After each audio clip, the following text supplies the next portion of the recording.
उसने मेवात में अनेकों हिंदुओं की जानों को बचाया है। उसने न जाने कितनी माताओं बहनों की इज्जत को बचाया है। वो बजरंग दल का कार्यकर्ता है। विश्व हिंदू परिषद उसके साथ खड़ा रहेगा। सड़क से लेकर अदालत तक हम उसके लिए लड़ाई करेंगे और उसको निर्दोष सिद्ध करा के उसको वापस कार्य क्षेत्र में लेकर आएंगे। ये जिम्मेदारी हमारी है।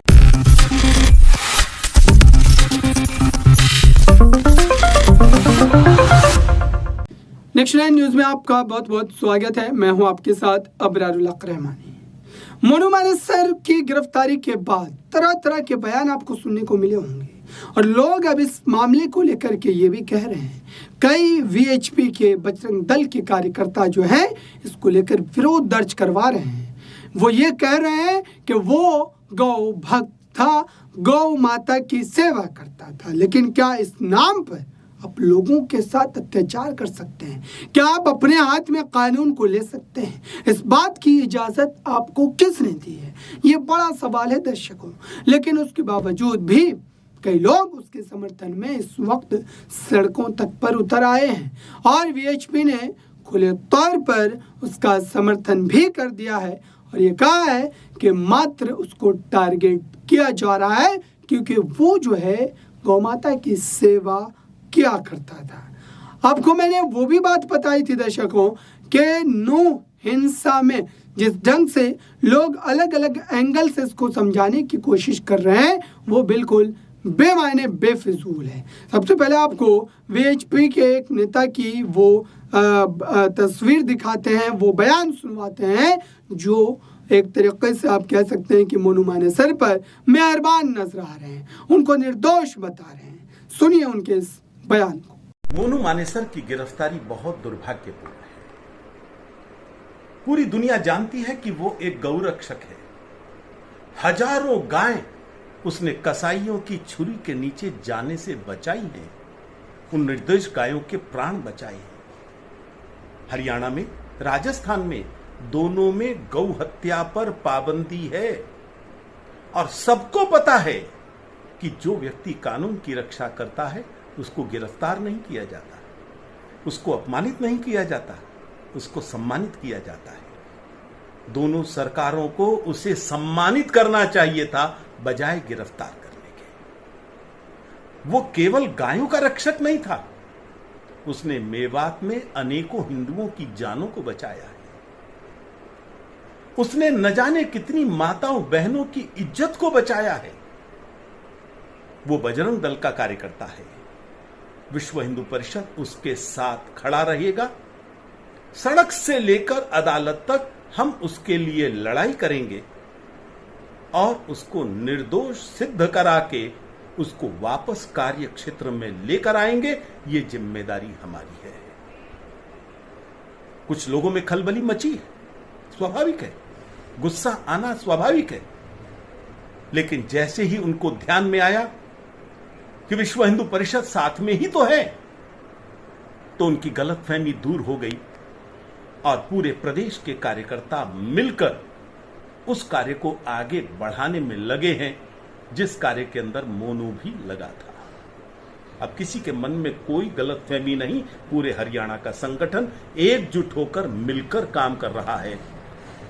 राम जन्मभूमि के और न जाने ऐसे कितने पावन अवसर आ रहे हैं, उन सब अवसरों को कैसे समाज के अंदर ले जाया जाए, अब कार्यकर्ता उसकी तैयारी में लग गए हैं। उधर मामन खान भी गिरफ्तार हो गया है। कौन मामन खान? ये वही मामन खान है जो नल्हड़ के नरसंहार के लिए जिम्मेदार है, जिसने विधानसभा के अंदर खड़े होकर कहा था कोई घुसकर तो दिखाए, प्याज की तरह फोड़ देंगे, तुम्हारे बाप का है मेवात। और वो तैयारी में लग गया, जगह जगह गया, जहां जहां हिंसा हुई, जहां जहां आगजनी हुई, वहां कुछ दिन पहले मामन खान गया था। इसके रिकॉर्ड्स आज मिल रहे हैं। और बेईमान आदमी कहता है कि मैं उस दिन तो वहां था ही नहीं। अगर मुशर्रफ कारगिल में नहीं था तो क्या मुशर्रफ ये कह सकता है कि मैंने नहीं रचा कारगिल?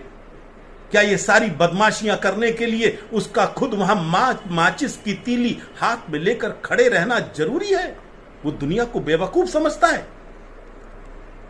अब जिम्मेदारी हरियाणा सरकार की है, तुरंत फास्ट ट्रैक कोर्ट में ले जाए और उसको जल्द से जल्द फांसी की सजा मिले, तभी अभिषेक की, संजय की, शक्ति सिंह और हमारे होमगार्ड के 2 सिपाही, इनकी आत्मा को शांति मिलेगी।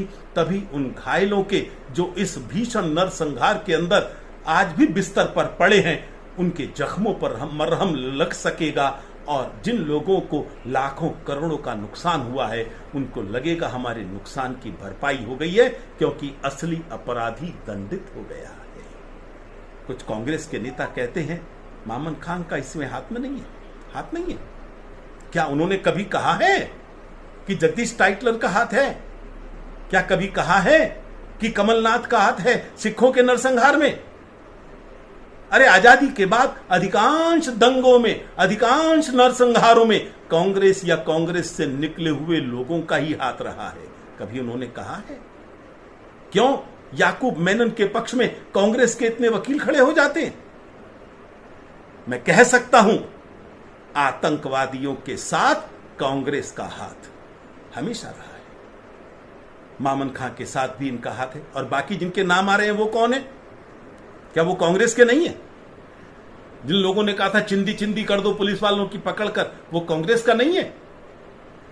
इसलिए इनको अपने चरित्र को ध्यान रखना चाहिए और यदि चाहते हैं कि देश की जनता इनको सजा ना दे तो इनको अपनी गलतियों से तौबा करनी चाहिए और मामन खां जैसे लोगों को स्वयं आगे आकर कहना चाहिए ये अपराधी हैं, इनको सख्त से सख्त सजा दीजिए। हम कानून के साथ हैं, अपराधियों के साथ नहीं। कुछ पार्टियां इन बलिदानियों के शवों के ऊपर, लाशों के ऊपर राजनीति करना चाहती हैं वोट बैंक की। इनेलो जैसे संगठन कहते हैं क्योंकि उन्हें मुसलमानों का वोट चाहिए, हिंदुओं को जिम्मेदार ठहराएंगे। जिनकी हत्या हो गई उन्हीं को जिम्मेदार मानोगे अपनी हत्या के लिए? तुम्हें शर्म नहीं आती? क्या मुसलमान के अलावा कोई और नहीं रहता? क्या तुम हिंदू नहीं हो? क्या ताऊ देवीलाल की आत्मा तुम्हारे इन कारनामों के लिए रोती नहीं होगी? मुझे लगता है तुम्हें शर्म आनी चाहिए। और मुस्लिम वोटों के लिए लाशों पर राजनीति करते हो, देश तुम्हें कभी क्षमा नहीं करेगा। तो आपने सुना दर्शकों, तो क्या ये मान लेना चाहिए कि ये पूरी स्थिति जो है यहाँ पर पूरे तरीके से जो है मोनू मानेसर के खिलाफ है? क्या वो निर्दोष है? ये तो पुलिस का मामला है, ये तो जांच एजेंसियों का मामला है, वो तय करेंगी कि दरअसल निर्दोष कौन है। निर्दोष इसमें अगर है तो जाहिर सी बात है कि कार्रवाई नहीं होनी चाहिए, और अगर नहीं है तो कार्रवाई यकीनी तौर पर की जानी चाहिए। और जिसको लेकर यहाँ पर अभी भी सभी लोगों को इंतज़ार है कि इस पर कब तक फैसला दिया जाएगा। इस खास रिपोर्ट में बस इतना ही। जुड़े रहिए बड़ी खबरों के लिए नेक्स्ट 9 न्यूज़ के साथ।